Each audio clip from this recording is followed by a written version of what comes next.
Welcome to another No Gi Required, which I have here with me a friend of mine, which I haven't seen him for a while, but I follow him around. My friend Dean McDermott. How are you, sir? I'm good, man. I'm good. It's been a while, huh? It's been some time. It's been too long. But I'm glad you're here, Jay. Thanks for having me. It's great to see Jay. You guys have not changed or aged at all. Like, it's been a good 4 years. 3 or 4 years. You guys look exactly the same. In fact, you look younger. We have a good makeup people here. Yeah. Hair dye is not that expensive, you know. Oh, it's got to be the jiu-jitsu. It's got to be the jiu-jitsu keeping you young. Man, and you have a pretty interesting life, man. Originally from Canada. Yeah, right? From Toronto, Canada. Yep. And let me start with this. What is the cooking in your life? I think you're a chef. The cooking in my life. Yeah, it's funny. You can call me a chef or a cook. I went to culinary school, and I've always loved cooking. Cooking's been in my life since I was about 8 or 9. My mom believed that to be a proper gentleman, you had to know how to cook and clean. So she taught me both. So I'm really good at cleaning, at house cleaning, but I fell in love with cooking.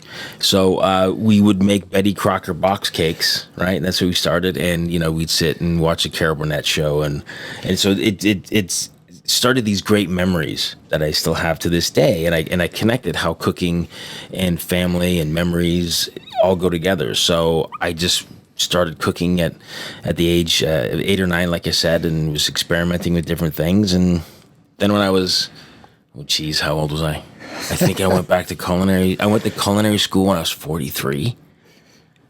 So that's really a passion for you. It is. It is. And sort of grinding it out as an actor, you need money, right, to survive. So being a cook in various restaurants enabled me to do that. So I'd work nights and have my days free for auditions. And I loved it. And I know you ended up, I think, winning some shows as trying as a cooking, right? I did. I was on Rachel versus Guy Celebrity Cook-Off, and I was on Guy Fieri's team. And I won, and I got Guy his first win.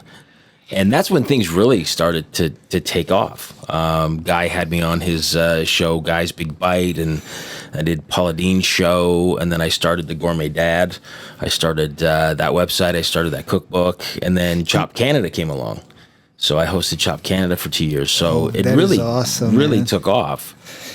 And I noticed too, I read something about that you also cooking to make food for kids more interesting, right? As attracting kids to eat, right? That was the Gourmet Dad. That's how that started. So I'm sure you guys are the same, right? Growing up, you ate what your parents ate, right? Yes. Or you went to bed hungry. Yeah. Well, not these kids today. and I have a small army, right? I've got 6 kids. Oh my goodness! So, I don't know how you do it. Oh man, I don't either.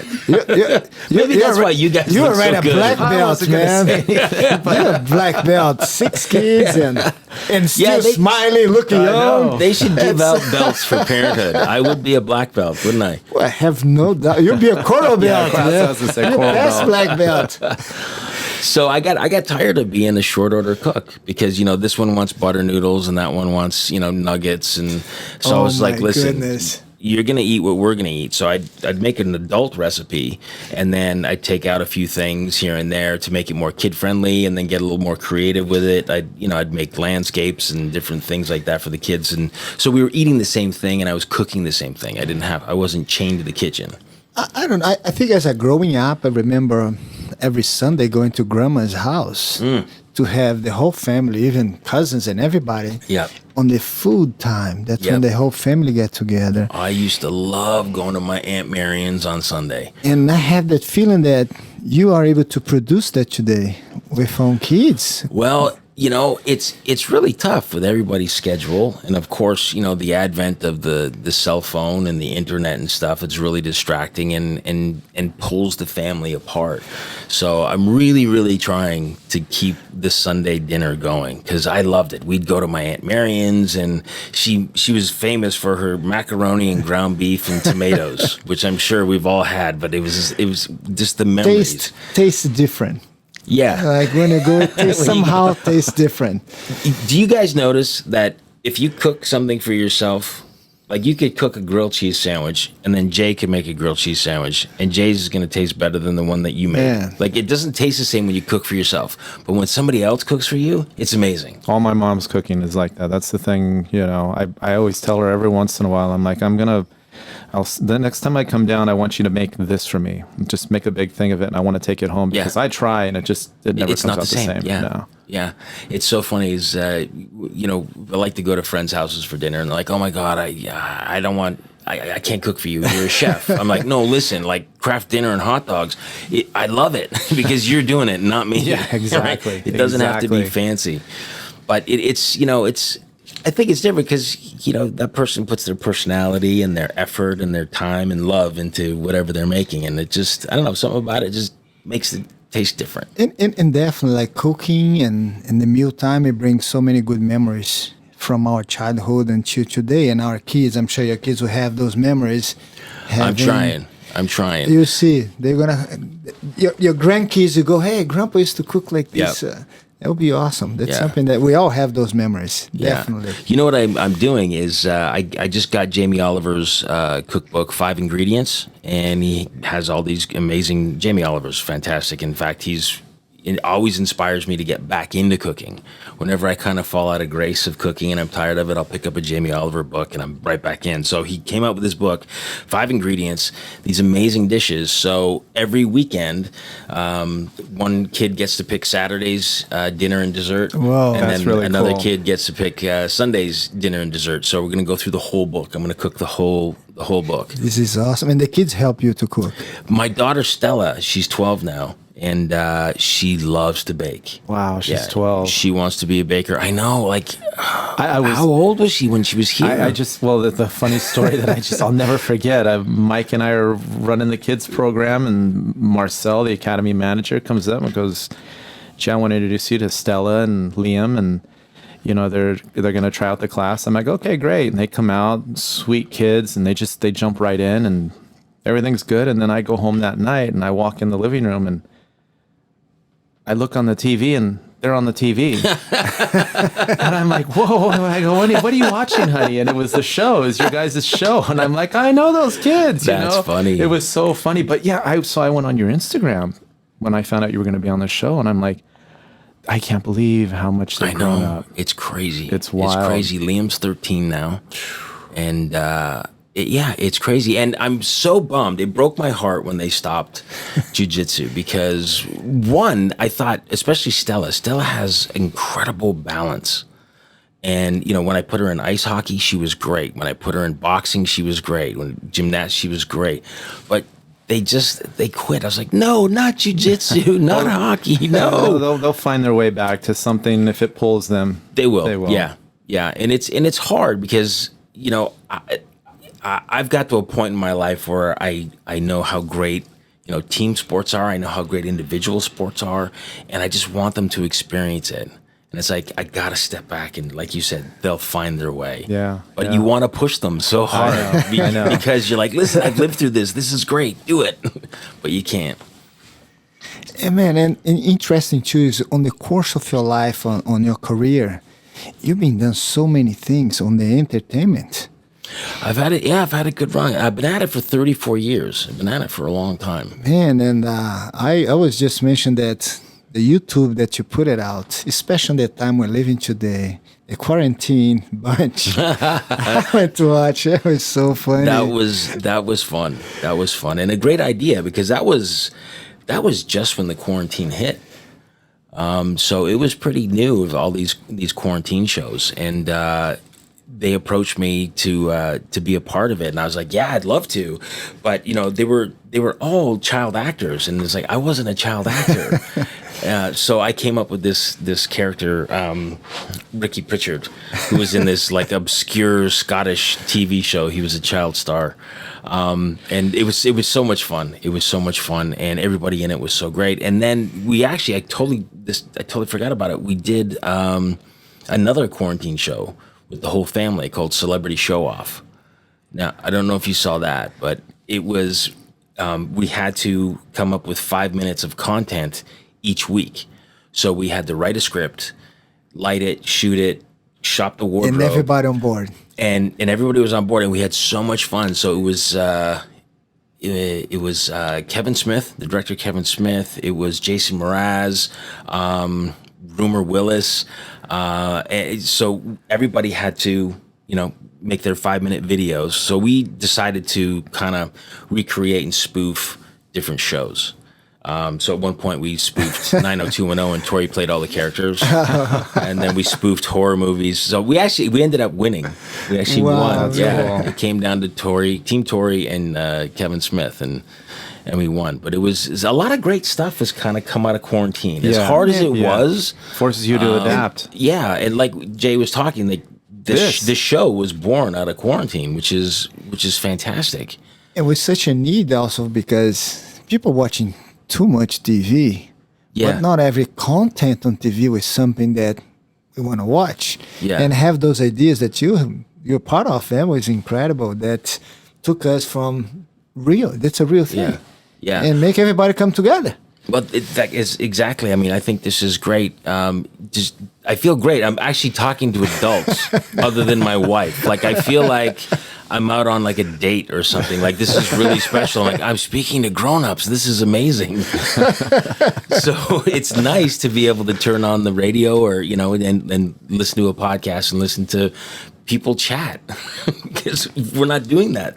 Man, and how it's for you, Dean, because 6 kids, man, it's something that rare in today's time. Yeah. And for someone to have 6 kids, a family like that, it must be a lot of love. Because you gotta love the kids, you gotta love your family because it's very challenging as a human being. How has that been for you? And especially because I noticed that you use that entertainment to get all this time, and I'm pretty much sure the kids are having a tough time, but they're having a great time too. Yeah. It's a real mix of everything. It's very frustrating for the kids in school right now. It's frustrating for the parents. It's frustrating for the teachers because it's uncharted territory. Yeah. Like we've never done this before. So being on a computer for 4 or 5 hours a day is really tough. But then, we get to do something like, Celebrity Show Off where, all the kids got to dress up and be part of a show. And then, you talked about the love and kids are frustrating. Kids are so frustrating. And, you want to kill them. But, it's you have that love's got to be there or it's going to be a nightmare. And we've had a lot of fun with it. We've had a lot of hard times. Like we were talking earlier, I turned into a teacher like overnight. And as frustrating as that is, and we knock heads and clash heads, it's been a lot of fun to spend that much time with your kids. Like it really is kind of a blessing because if you're working 9 to 5 or in the entertainment business, you're pulling down 14-hour days, you're not seeing your kids as much. So this quarantine is really, forced the families to sort of sit down, spend a lot of time with each other, and really that's what it's all about. Mm-hmm. So that's one of the really good things about the quarantine is it's given everybody an opportunity to spend really, really quality time with their family. And man, I wanna let's go back a little bit on the cooking, which is there any favorite direction in terms of the food, like Italian food or any France or any other place, or you make just a mix of your own creation in a lot of things? Well, it's a mix of everything. I was trained in French cuisine. One of my favorites is Italian. I'd love to go to Italy and stage at a restaurant in Italy. But Jamie Oliver, I love the way Jamie Oliver cooks. It's anything and everything. It's influenced Italian, Asian, but it's fresh farm to table. Really, I guess you could say rustic, but it's how, normal people eat.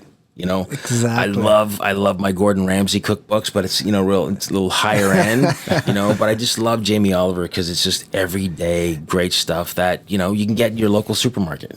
You don't have to go to a specialty store. Yeah. Is there any plate that you kind of name after you, your own creation? I'm sure you have feel of. You think I would by now, right? That's a really good question. The signature plate. Yes. The Dino. I will wait for that one. It's like, okay, man. I get I make a really nice pasta alla queca. I could call that one the Dino. There you go. Yeah. I have a nice signature duck dish. I do. I know. Man. Now you got me thinking. Yeah. I'm sure you have feel of them. I never thought like that was my creation. I'm gonna say, I never even. It's the simplest things, right? You don't think of. Okay, now I'm gonna have to start naming my dishes. That's the new hashtags. Yep. The Dino. Man, and as my curiosity on that, man, take me to, because I saw so many things you already done on the entertainment parts in so many movies, and now you are, I'm guessing, the new. Well, I've got a new show. Right now, it just airs in Canada on the CBC, and it's called Pretty Hard Cases. It's a 1 hour police procedural comedy, and it follows two female detectives. And it's really funny. It's a really beautiful mix of comedy and drama. They've done such a good job with it. We're on episode 4 right now, and we're hoping to get a U.S. network soon. Oh man, I hope so, because I think it would be great here. It's did you watch Schitt's Creek at all? Oh yeah. Okay, so that was CBC, and really funny, and just Eugene Levy, Dan Levy. There's Catherine O'Hara. They're so amazing, and I'd put our show up against them any day. I think it's really good. I think it's really funny. So we really need a U.S. network because I think it'll be a hit in the States. And I think we're in such a need of more shows because this type to make people laugh, to make people have a good time. And this show, like I said, it's just a real beautiful mix of comedy and drama. Like you'll fall in love with the two lead characters, Meredith McNeil and Adrienne C. Moore. Adrienne C. Moore was in Orange is the New Black. Okay. And Meredith McNeil is a Canadian actress who did the Baroness von sketch show.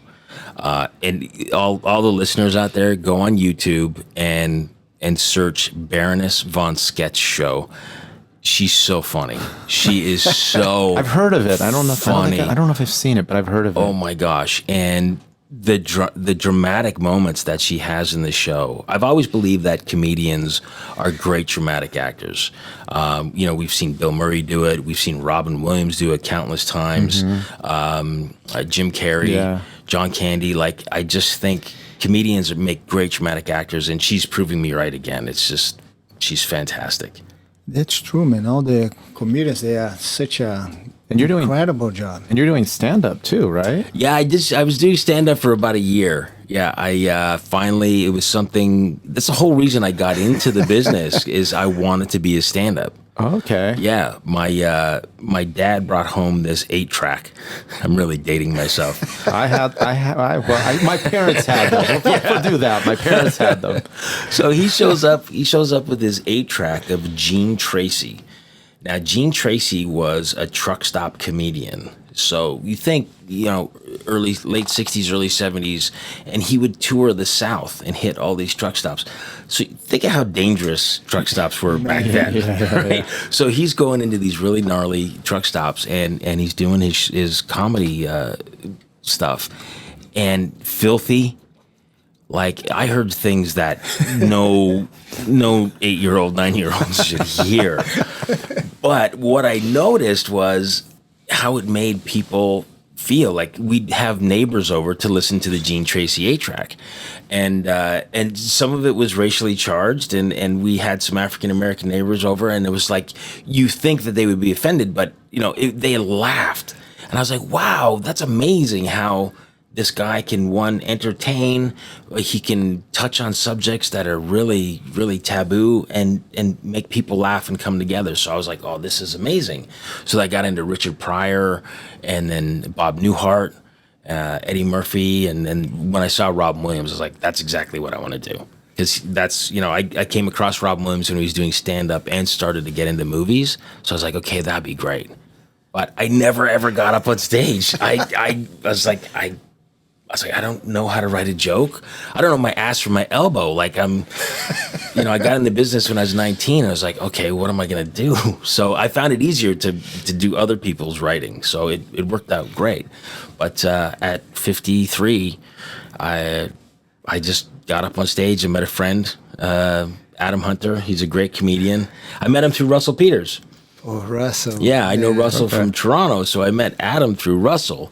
And Adam said, look, I got a comedy gig every Tuesday. If you ever want to get up, you got to fulfill your dream. So he kept hounding me. You going to go up? You going to go up? You going to go up? I'm like, fine. So I wrote 5 minutes, and I was hooked. Yeah, Russell was here yesterday training. Yeah, he can live without jiu-jitsu anymore, Russell. He's so funny. I love Russell. Man, it's a funny story. How he ended up here was through Instagram. He's messaged me and back and forth. It's like, are you actually Russell Peters? That's funny. I want to train jiu-jitsu. Okay, I'll meet you tomorrow at 1 o'clock. And then he shows up. Well, that's how I found out about you, was through, I follow Joe Rogan, right? So I was like, oh, well, if Joe Rogan goes to Jean-Jacques, he must be awesome. And then I came in and met you, and I was like, oh, what a nice guy. And then I read all about you. I was like, oh, man, I've gone to the best. No, man, it's I think we're blessed here in the school. We've had the kind of people that came by, and I think to continue to have that friendship. I was about to ask this is, in a stand-up, how the creation of the subjects or what you're going to talk comes to you, how you, because I was asking Russ, and he has his own way, and I'm asking you, like, I'm just thinking, how can I make a joke or something funny? How that comes to you on your everyday something. I don't know. It's funny, I was thinking the same things. Like, okay, I've committed to doing 5 minutes on my friend's show. Like, how do I write a joke? So he just said, just start writing down things that you think are funny. So I'd write down some things, and I'd write a joke, and it ended up being like half a page, or just one joke. And he's like, no, you gotta pare that down to a sentence. So once you kind of get into, sort of learning how to write a joke, you start looking at the world a little differently. So then the jokes come easier than not actually, being in it and doing it. When you're on the outside, it looks like it's impossible. I can't do this. But once you get in and start doing it and learning a little bit of the craft, it does come easier. But it's still hard for me. Even though I have 6 kids, I have a lot to pull from. Oh my goodness. I still have a hard time finding things funny. Like I tend to go really dirty. That's hence Gene Tracy, the influence of Gene Tracy. That's your creative inspiration. So I've been told to tone it down a lot, but it's. I wish I could answer your question more succinctly, but I'm still learning. Man, it's on your life like this is on the entertainment. A lot of things. Is there any favorite or a particular moment that marked you towards like a turning point or a learning lesson or something? I had a great talk with Brian Dennehy. We were in Vancouver, and I was a guest on a TV show he was doing out there. And we were playing doctors. So we were sitting around a table like this, and we were waiting for the next setup. And somebody said, Mr. Dennehy, what's the secret to success? And he said, perseverance. He said, if you just stay in the game, you'll work. Just stick it out. You're going to go through some really lean times, and then you're going to go through some great times, and it's going to fluctuate, and then then it's going to hit.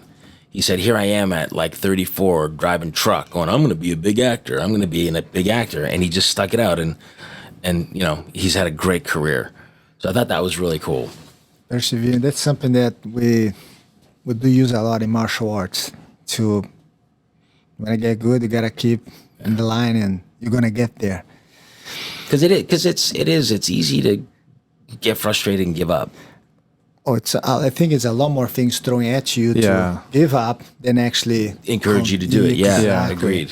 Exactly. That's why you have to have some element of a support system. People that can just kind of like get behind you, push you, encourage you. Absolutely. There's too many people are just, it's a dream, but it's right. If you have it in your heart, you just gotta and it's unfortunate, but sometimes you have to kind of filter people out of your life that if you don't support this, I need to be around. Like always the secret for most people is you want to surround yourself by people who are doing better than you. Yeah. You know, because that kind of pushes you. It's like, no, I'm sleeping. I got to keep moving. Yeah. I find that with my golf game. You play with better golfers and you play a better game. My jiu-jitsu too, you know? Oh, man. But I do want to say the one thing, you know, my experience here with my kids and in the gym here is it's just such a great environment. It's, you know, when you walk into any gym, you know, just a regular weight gym or MMA or jiu-jitsu, it can be intimidating, you know? And there's a lot of people in the gyms that are put out a vibe of like, it's so friendly here. It's so family friendly here. And the kids had the best time. And it's just so positive being in this environment. So kudos to you, sir, for having an incredible gym. Thank you. I think it's the lineage that I have, the process that I end up going. I never thought I would be a jiu-jitsu instructor. Never in my life. But suddenly when I look back, it's like, I'm already here. Right. And I never noticed I was doing this. I never one day in my life felt that I'm going to work. When I come to this school, man, I'm going to see my friends, right, having a great time. We share our stories, and evidently the process of myself learning, and I'm learning with every student in my school every day. I tell them that to me, I have a very rich library. Each student to me is like a book. And so much. That's and I'm cool. here, listen from you, and through your life experience, I want to always, and everyone that's listening us would take something like, wow, and that's something that Dean said there, it stick with me. And besides, what was your favorite character that you play? You have so many things that you did. And I'm sure you have more than one. I'm sure that. But what was your favorite one? Like, no, I have an amazing time here. One of my favorite characters, and I'm kind of playing a similar character in this new show, Pretty Hard Cases. When I did Due South, I got to play a doofus Mountie, and you know he just messed everything up. You know, he tried his best, but he just ended up messing everything up, and that was one of my favorite shows to work on. I'd still be working on it today if it were still around. That was, 20 years ago. But in Pretty Hard Cases, I played Detective Barry Ham, and I'm that same kind of doofus. I mess things up. I say the wrong things. I insult people. I'm misogynistic, and my name's Barry Ham. I know, like, and I call myself the Hammer. You know, so I'm having a blast playing this character. I love roles where I could be self-deprecating. I don't know. There's so much fun to make fun of yourself. Yeah, I just love that. Yeah, just that being able to step outside yourself and just have fun with your imperfections and why not? And how many in those characters that has something that it can be either way from Dean? Which character has something that this is me for real? This is me, right. And some of the characters, this is me at home. Right. Pretty much all of them. There's always, except for like if I play a murderer. If I'm a killer, no. There's always a little bit of me in my characters, and I'm a real goof at heart. Like I love to I don't like having serious conversations. I just like to goof around, and so there's a lot of me in this new character, Detective Ham. It's great because then it feels like I'm at home. I just want to be me, and I'm sure it's. And that's the best thing. It's like I'm just going on set. I'm showing up on set and just being me, you know. And then how many places can I just be, you know, goofy Dean? So I'm going through the script, going, I can do that. I can be goofy. Yeah, here, and it's just so much fun. Oh, man. Now, how are you? Like we've asked obviously about the family. How are you managing the quarantine and all that? Like, are you working out, running? I know you play hockey. No. Yeah, I play a lot of ice hockey. I've been fortunate to be playing twice a week. Because I used to play, and that's a That's an amazing. It's a great game. Yeah, It's such a great game. But I've been off for 3 weeks now because I threw my back out. I've got a herniated disc in my lower back, and it's been bugging me. So I gotta strengthen my core. So anything to help me strengthen my core, guys, give me some tips. Just because when my core goes, because I have been working out a lot, my core goes, then my back follows. And so I got to straighten that out. And before quarantine, I was teaching boxing over at Tap Out in Woodland Hills. Okay. Oh, no, I had this class. It was at noon every day. It was called the Lunch Punch. And I'd put on my gear, and we'd do one-way sparring. I'd get in the ring with you. You could hit me, but I wouldn't hit you back. Because, you can hit a heavy bag all day long. Yes. But when you try to hit a moving target, it's a game changer. Yeah. So I loved it. I absolutely loved it. It was, I was getting paid to get in shape and just have fun with these clients and teach them boxing. And again, they were used to just hitting a heavy bag, and they were like, I'd love to see their eyes bug out when I slip a punch and like, oh wow, this is different. They go to you, hey, you're not supposed to move. Yeah, I know. And so it was a lot of fun. But the gym changed ownership, so I got away from it. But I miss it. I really do miss it. Yeah, we all miss and everything right now. Hopefully, and I miss my waistline. I've got the quarantine 15 going. I have that question, very common to everyone, and I kind of get a feeling that I know a little bit the answer, but who is Dean McDermott? Oh boy. That's a heavy question, Jean-Jacques. That's Come heavy. on, man. Who is Dean McDermott? Wow. I'm a dad, husband, a goofball. A great guy. I like to have fun. I have moments in life where I'm lost. We all do. Yeah. I have moments of real self-doubt and depression. And I have great moments on my own, with my kids, with my wife. I'm just a real mixed bag. I'm a real mixed bag. But if I were to sum it up in a shorter answer than that, who is Dean McDermott? Dean McDermott is searching for a good life for myself and my kids. And it's not easy, especially in this town. People are quick to criticize things that you do as an individual or as a parent. But yeah, searching. I'm an explorer. That's what I am. I'm an explorer of happiness. There we go. And I think we all have and can fit exactly on the answer that you just gave. And we are always in search of what's the best for my family, what's the best for my kids, what's the best for myself. And we're searching one day to be in a certain level. But yes, we have a bump road. And it's easy for people outside point fingers.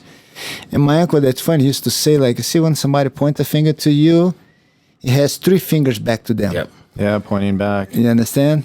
Oh, it's easy to point at you, but they stop right away. I love that one. That's one of my favorites. But Dean is, man, what is out there for you? What else you want to explore? I mean, I see acting, comedy, cooking, a dad, a husband. I mean, you have your plate full. Yeah. The one thing that I would like to add on to that plate is more ice hockey. I'd love to play every day. Is that like almost mandatory?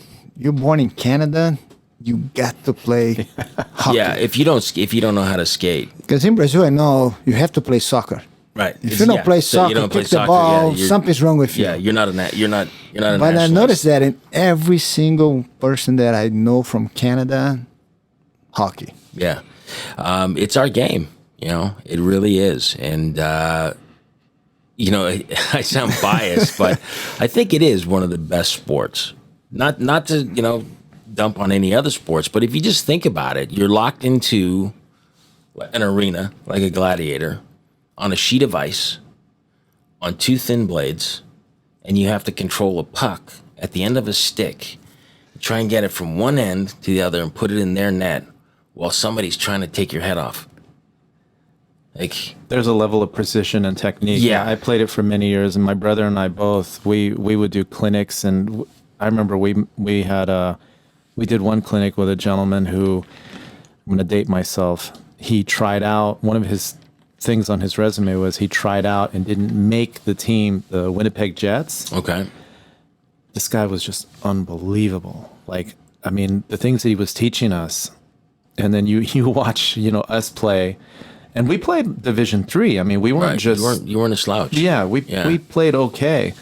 And then you go and you watch pros. It's unbelievable. It takes me 6 strides to go one end, 6 or 7 strides, one end, and there are 3 strides. They're there. Yeah. An 80-mile-an-hour slap shot. And just... And you can see, you're probably of the age that you can see how the game has changed. Oh, yeah. Right?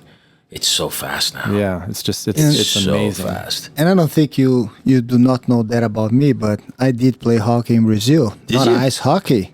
Oh, it's street hockey? Yes. Street hockey. And it wasn't best. a puck, was in Brazil, was a ball.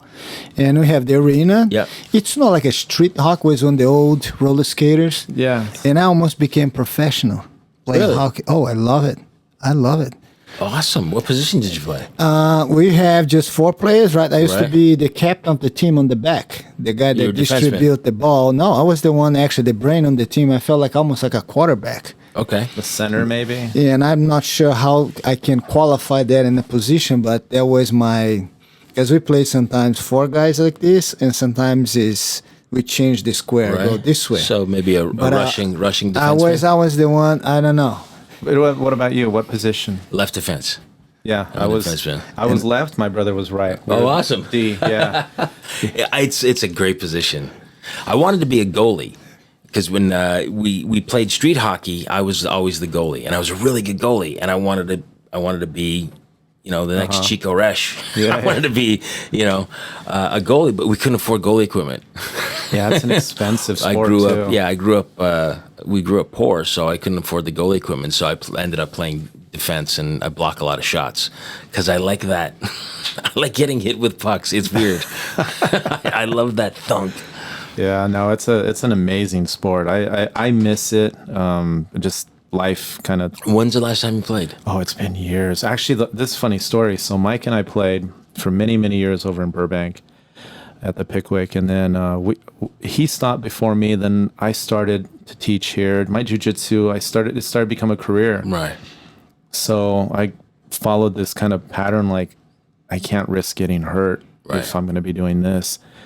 But our old coach called us like a year later. He's like, "Hey, you want to do a pickup game?" And I'm like, I'm just kind of past that now. And he goes, "It'll be at back then." He goes, "It's the Arrowhead Pond." So I'm like, really? It's Pickwick now, is that the one? Yeah, in Burbank. Okay. Yeah. But he said it's at the Arrowhead Pond in Anaheim. Oh, okay. And he goes, "It'll be right after a game." And I'm like, "Okay, sign me up." So we got to park. We went under the stadium, and I'll never forget this. We went in the dressing room. The Anaheim players had all cleared out. So we're throwing on our gear, and then we're waiting for them to let us in the stadium. And out comes, oh, God, I'm going to butcher his name, Scotty, the head coach of the Detroit Red Wings. Oh, Scotty Bowman. Scotty Bowman and all the Detroit Red Wings are walking out with their suits on. They're like leaving. Right. And they're just thumbs upping us, patting us on the shoulders and walking out. And then they open the gate. This is how we used to dress. It's a roller skate. That's his. I love that game, hockey. I felt so awesome. familiar with. And you're on roller skates. Yes, roller skate was different. Wow. And I was national champion, all this whole thing, but. And that's a funny thing. When I tried to skate in ice, I was okay, evidently not professional, but it was really fun. I hope one day I can actually practice and play hockey with you guys. Yeah, that'll be awesome. That would be great. We should get Jean-Jacques out. I'm down to. I wouldn't check him though, but I'm down. No, but because he tie you up in the the rules are different. In Brazil, you cannot do what you do nicely, for sure. I would love to see you in full hockey gear in an armbar. No.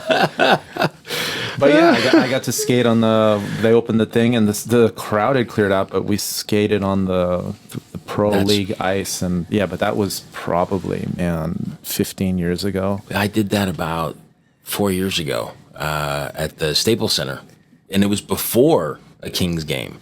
It was this great deal. It was like $250. You get to skate before the game, and you get 2 tickets, 2 hot dogs, and 2 beers after, and you can watch the game afterwards. It was the best. It was the best. But the thing I love about hockey players is you hit on it. You know, the team was leaving while you guys were getting ready to go and play, and like you're a mixed bag of players, right? But hockey players, doesn't matter. Like, these guys are elite. These are professionals giving high fives and thumbs up to like a bunch of beer leaguers. I love that. Yeah, I love that. I mean, we were all like, our jaws just dropped. You know, I'm like, oh my god. This was before we didn't have smartphones, and otherwise we would have just been tons of pictures. And maybe that's why they were so friendly with us, because they figure, okay, they'll leave us alone. Right. But yeah. Well, we have to get out. Do you have gear still? I have my skates. I have my stick. I don't know if I still have gear. Is it a wood stick? No, aluminum. Oh yeah, aluminum. Okay, so yeah, you're still dating yourself too. Yeah. I can't bear myself to get rid of it. Actually, keep it. Is it one of the aluminum Eastons? Yeah. Oh no, don't get rid of it. Yeah, I had a when I built a little mini JeanJacques in my house, in my garage, and I gutted my garage, and I had that stick. I mean, he has a mat at his house. You go, there's it's like a miniature gym. Yeah, it looks like just this one. Just like this. Just small.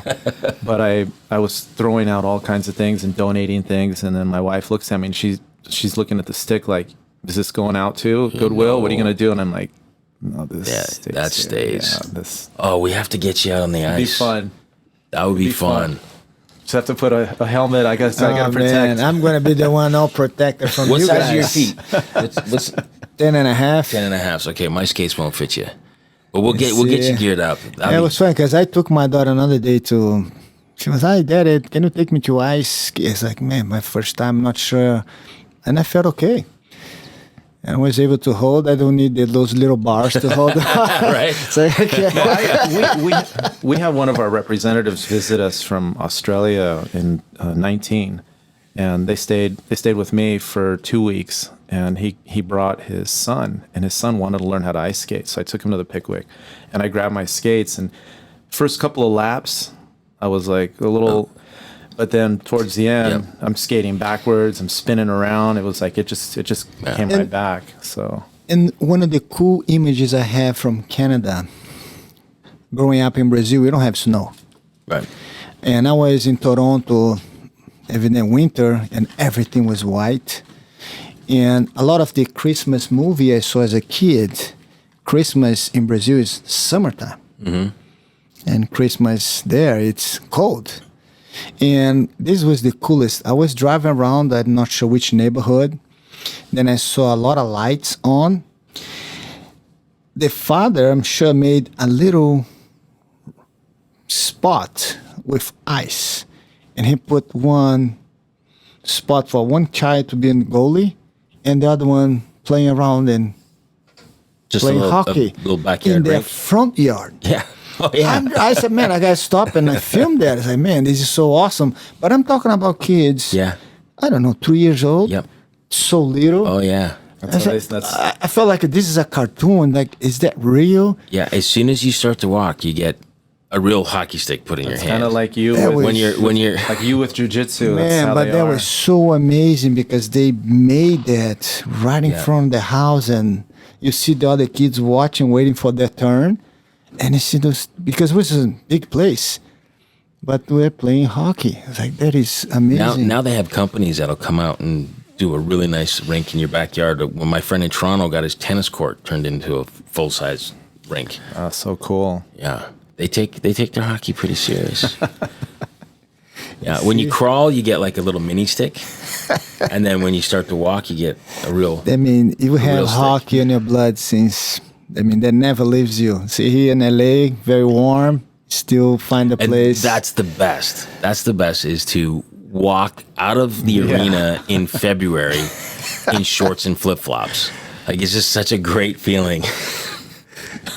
Instead of like walking out of the rink after you've showered and your hair freezes when you step outside. Oh man, this is incredible. Well, Jimmy's, Jay, what can we do to start bringing this gentleman back to the mats, man? Get him on the ice. I'm sure it would fix his back right away. Yeah, it would. Hey, jiu-jitsu on ice. I would love to come back. I really would. I miss it. And we I all really miss do. you And too, I got a confession to make. When I think it was my second class, and everyone's doing the things, and then Jean-Jacques comes out and he's like, "Okay, I'm going to demonstrate this move." Dean, I was like, "Oh shit! Oh, he's going to demonstrate a move on me." So I forget what it was, but I was on my back, and you got on top of me, and you said, "Move down a bit." And as I moved down a bit, I farted, but you couldn't hear it. And I was like, okay. You didn't hear it. Please don't smell. And it smelled so bad. And you didn't flinch. You didn't. And I was like, oh my God. I know he smelled it. I'm like, I know he smelled it. He's just being nice. I think I showed the technique pretty quick. Yeah, it's a really quick demonstration. So just one take. That's it. I felt so bad. Unfortunately, not unfortunately, but this is something common that happens for a lot of guys. All the time. Right. It's kind of a part of no one worries anymore. No. This just caught you off guard. I remember, oh my gosh, we're again doing something, and then I hear, what is that noise? And I look over, and somebody is out because he didn't tap out, and I was like, Jean-Jacques, because nobody was like, they were just kind of looking at this guy. I'm like, this guy, and Jacques comes over, hey, he's out, hey. I'm like, this is normal. Yeah. It is and it's not. Yeah, it's not. But people, when see that for the first time, they might be in shock. No, it's something. If you don't do anything, the person wakes up, and you can move them. Then makes that process so quicker. Like, hey, you fell asleep. Hey, and I was like, oh, okay, this happens all the time. I always ask about the dream. It's amazing. They go out for 3 seconds. They have hours of dream. Really? Yeah. You feel like you're asleep for 8 hours. Really? Then you go, hey, tell me about your dream, and they look at you like, how do you know? Yes. Wow, really? That's interesting. But I don't recommend it to do that at home. No. Okay? No. Then you need somebody to supervise and no. Well, when the kids are acting up, it's like, come on, go sleep. Oh my goodness. Man, Well, I would definitely love to come back. I'd love to have you back for sure. I love MMA. I love martial arts, and I think I'm due to come back. And the thing is, it's important that we train and we evidently is a full contact style, but very rare somebody actually gets hurt because we take the impact out and really becomes the distance and makes a lot less. We'd say we're gonna have a lot less chance to get hurt. And the more you learn, the less you're gonna be in a situation to hurt yourself or somebody else. Well, what would you suggest I do or not do with a lower back injury? You know those big balls that you can play with that, like almost like massage your back. Right. You lie on the back, then you lie on your stomach. And a lot of people sometimes do not know, but riding a bike is an amazing thing for your core. I used to road bike all the time, and I got away from it. Incredible. That helps a lot. But I meant in training. Like if we were to go down there now and do some stuff, like what would you avoid if you got a tender back? You need to stretch, evidently. But the amazing thing in jiu-jitsu is sometimes you don't realize the moment you lie on your back, most of the time you have your feet off the floor, which is a constantly exercise for your core. You're basically doing sit-ups, but not realizing you're doing sit-ups. You're doing sit-ups, right. Yes. I mean, anything that you do on your back, lie down, and you have your feet off the floor moving, yes, you'll be helping a lot the front and consequently your back, for sure. But riding a bicycle, I think, would be an incredible thing. All right, I'm coming back. You will notice. I'm warning you, I'm coming back. Good. Look out. The gloves are off. We're happy that he's coming back, but not really, man. He's not a little guy, you know? Yeah. Or, don't come back gassy. Stay away. Skip that class. Dean, what's your plans now? What is out there for you? I know you're in the show right now on the 4th episode, and what's out there for you? Well, I'm still plugging away. I've had some really great auditions this week, and I'm hoping for season 2 of Pretty Hard Cases. Man, I have no doubt it's going to have... Waiting to find out. Season 2, 3, and 4, and I think it's... From your lips to God's ears. We hope that we get that over here. Yes, that's what I really hope, because it's a really good show. Netflix really or is. one of them pick it up, you know? I noticed there's another show called Kim's Convenience, and it's on Netflix. They've got about 5 seasons under their belt. So I think right now, because we're only 10 episodes, a lot of networks are like, I don't want to buy just 10. So, they're 20, 30 episodes is more attractive. So if we get second season, that's going to be more attractive to buyers. So. And it's all filmed there in Canada. It's all filmed in Toronto. Oh, yeah. That is awesome. Yeah. That is awesome.